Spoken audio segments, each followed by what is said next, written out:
Chapter 7. Cynthia welcomed Dawn into her home for as long as he needed. She lived alone in that big house and had plenty of room to spare. Dawn had brought Connor with him, since it wasn't Monica's burden to take care of him. Plus, she was afraid of the boy. She was also afraid of her own son, but decided to keep Jordan with her. He was her flesh and blood, no matter what. Dawn thought it brave of her to care for a boy who may turn into a monster one day. Connor had been set up in the room across from the master bedroom, and Dawn took the one downstairs, next to the den. The first few days had been horribly depressing.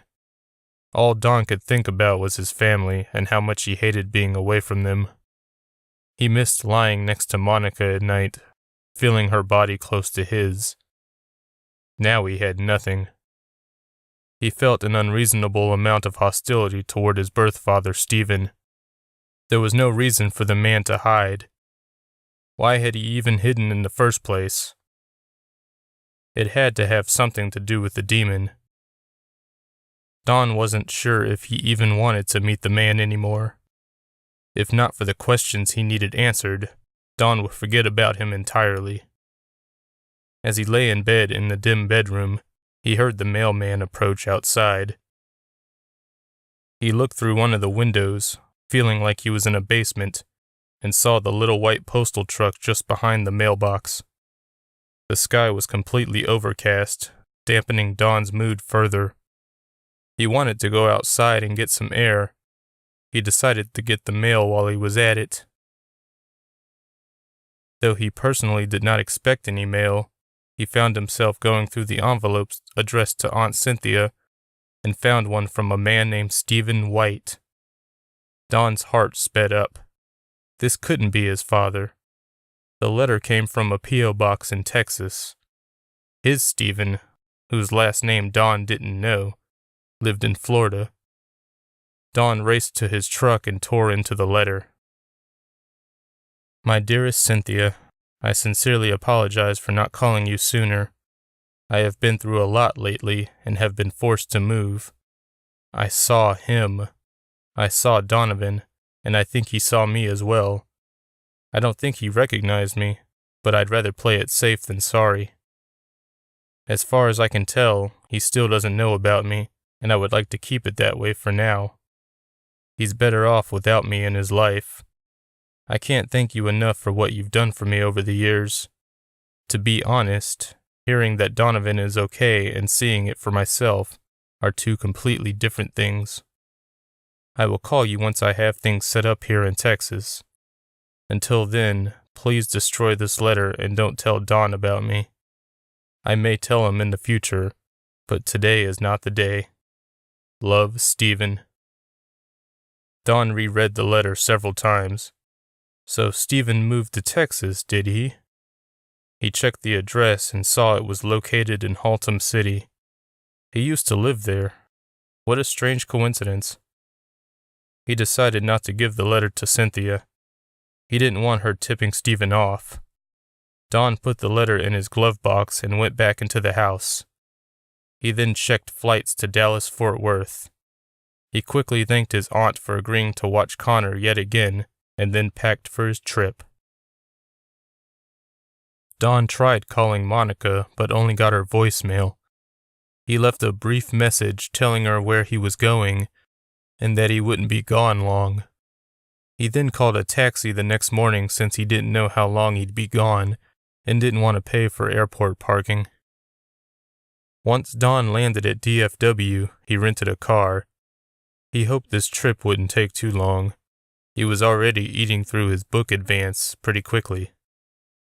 The first place he went to was a hotel.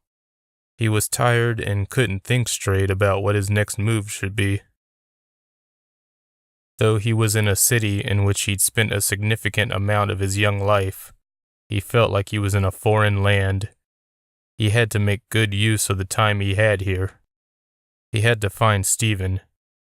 But how to go about that? He had no clue. He supposed he could wait by the P.O. box to see if Stephen would return, but there was no telling when that would happen. Nevertheless, he found himself parked in a plaza in Haltom City. The box Stephen had used was located in the parking lot. Don had been there for 3 hours, waiting with surprising patience. If Stephen had used this box in particular, then perhaps he lived in the area. The problem, though, was that there were so many houses and apartments, it would be impossible to pinpoint exactly where his father lived. His father, Don's father, was alive. He still had trouble accepting the man as his flesh and blood. If he could only talk to him, get to know him. Patrick Scott, the man who had raised Don as his own, was dead. Don didn't want to replace him with Stephen. If anything, he just wanted the answers.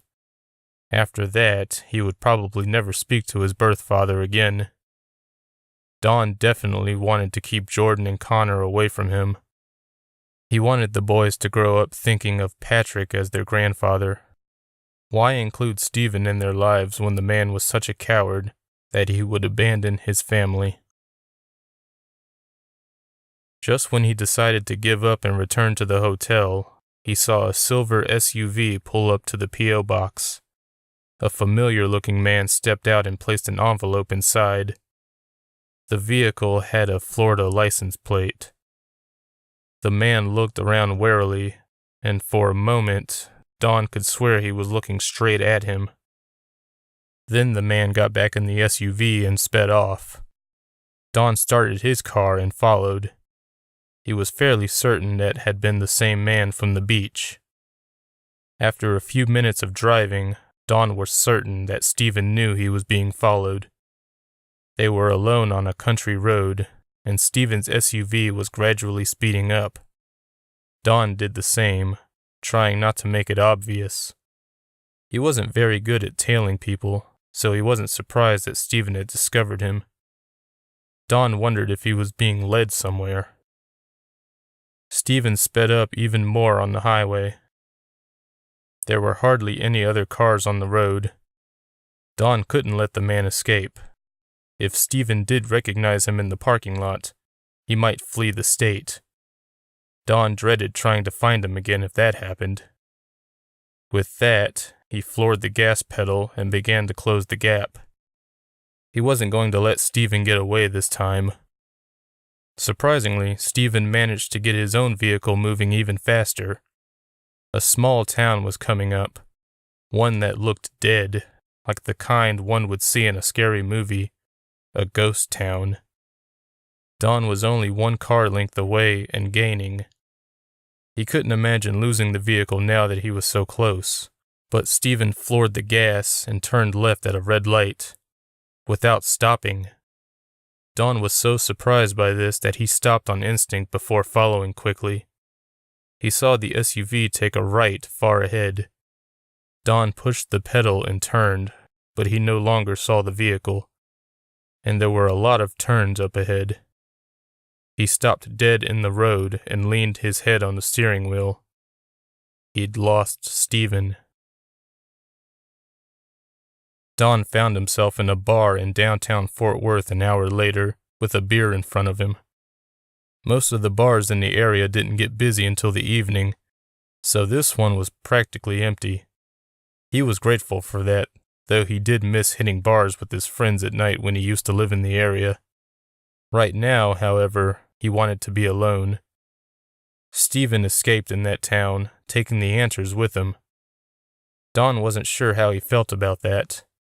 The man was his father, and now Don would never get to talk to him, to ask him flat out why he abandoned his family. Don took another sip of beer only to find the bottle empty. He flagged down the bartender and found a surprise. "Craig?" he called when he saw who was now working the bar. The bartender looked at him and after only a moment's hesitation, said, "Don?" Don was delighted to see his former roommate. They'd both lived here in downtown Fort Worth, in a nice townhouse not far from the bar. It had been a fun time, before Ethan had showed up to harass him. "Man," Craig said, running his fingers through his short brown hair, It's been, what, 5 or 6 years? Something like that. What are you drinking? Craig looked at the bottle and produced a full one out of nowhere. On the house. Thanks. Dawn accepted it gratefully. So, Craig said, how's life? Shitty. I hear you. Craig produced another beer before Dawn even realized he'd finished his previous one. Marriage problems? Dawn, who had been staring at his beer, looked up. How did you know? Craig looked surprised. That's what it usually is with the guys in this place. I didn't know you were actually married. Belated congratulations. Thanks. Dawn pulled out his wallet and showed Craig pictures of Monica and Jordan. Husband and father. That's awesome, man. Thanks, bud, Dawn said, feeling a little better. I love them very much. You live here in Texas? Georgia. What brings you here? I was looking for my birth father. I found him, but he wanted nothing to do with me, so he ditched me in a ghost town. Just visiting, he said out loud. Thinking of moving back out here? Craig guessed in a joking way, but it caught Dawn's attention. It would be nice to live here again. I miss it. And he really did. He hadn't realized it at first. He had made a lot of friends in Texas, and the schools were nice. So were the houses. Monica had never been to Texas before. She might like it. Dawn slammed the brakes on that line of thought. Monica wouldn't just quit her job and move to Texas, would she? It would be nice to move and have a fresh start, good for the family, good for the marriage. Dawn flew back to Georgia the next morning with mixed emotions. If Stephen decided to flee the state, Dawn would never find him again. All he could hope was that Stephen contacted Aunt Cynthia again. Other than that, there was nothing he could do. He simply accepted that which he could not change. He was excited, however, about the idea of moving back to Texas. The family needed a change. Dawn wouldn't make any final decisions until he talked to Monica. He could tell they were on the verge of a divorce, that she wouldn't change her mind on that. She'd married a monster without knowing it. She had every right to leave him. Dawn was going to do everything in his power to make sure that didn't happen. Dawn, are you crazy? Monica asked, a shocked look on her face. I'm not moving to Texas. Dawn stood in the kitchen with her later that day while she cooked. The boys were playing in the backyard. Aunt Cynthia had nothing but good things to say when Dawn picked Connor up hours earlier. Honey, it's wonderful over there, he said. I think what our family needs is a fresh start. I already told you what we need. Some time apart. Dawn's good mood vanished. Why don't you just say it? You want a divorce. She turned to him. I didn't say that. You said it before, because I'm a monster who killed his own brother. Monica turned back to the stove. Please leave. After returning to Cynthia's house, Dawn went to his room and cried. He and Monica were getting a divorce. She was afraid of her own son and husband. She told him she wasn't going to fight him for custody of Jordan, that if he wanted to move to Texas, he could take their son too. She still wanted to be a part of Jordan's life, only she wasn't prepared to take care of him if he eventually changed. But would he change? Dawn still questioned whether he was cursed the way his brother and mother had been. Only Stephen would know for sure. Dawn called Stan and told him he wanted to write a trilogy of books, not about the cursed brothers, but about something else entirely. Something for thriller hounds. That chase through the ghost town, the tracking of Stephen, gave him inspiration. He provided the outlines to his agent a week later, and before Dawn knew it, he was using the advance to buy a house in Fort Worth. He got the surprisingly nice house for a very reasonable price on account that the previous owner had died in the master bedroom. That didn't bother Don at all, considering what he'd been through in his life. 2 months had passed since he'd signed the divorce papers, and there wasn't a day that went by when Don didn't think about it. Even when he was blindly typing away at his computer. Connor and Jordan were upstairs, playing loudly. Don could hear them through a vent in his study. The book he was writing now was junk, but he managed to tap into a subconscious state that allowed a continuous flow of words to spill forth. The trilogy was based on something he wrote for language arts in middle school. That had been his favorite subject, and he remembered that particular story fondly, about a detective who found out his best friend was a murderer. Don's heart wasn't really in the story now, and luckily the house was fully paid for. All he had to do was keep the lights on. The neighborhood was relatively nice, despite a crabby neighbor across the street named Mr. Lepper. The old man always stayed in his house, which he kept locked up like a damp fortress. There were even bars on the windows. Don wondered why the man felt the need to protect himself to that extent. Don and the boys took a walk through the suburb and found a nice little park nestled in a wooded area.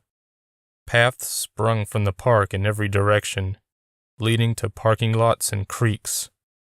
Don sat on a bench as the boys joined other kids at play. Jordan and Connor seemed to be making fast friends with these kids, though. No bullies in the general area. "Is this seat taken?" a woman asked, pointing to the empty space on the bench. "Not at all." He scooted over, giving her more room. She was very striking, with long brown hair and green eyes. "Are those your boys?" she asked, indicating Jordan and Connor on the swing set. "Those are my little monsters," he replied with a dry chuckle. "I'm Samantha." She offered a handshake. "Dawn." He shook and caught her eyeing his left hand. No wedding band. "I got the kids in the divorce, luckily." Samantha raised an eyebrow. "Divorced? Sorry to hear that." She didn't sound sorry. That didn't bother Dawn in the slightest.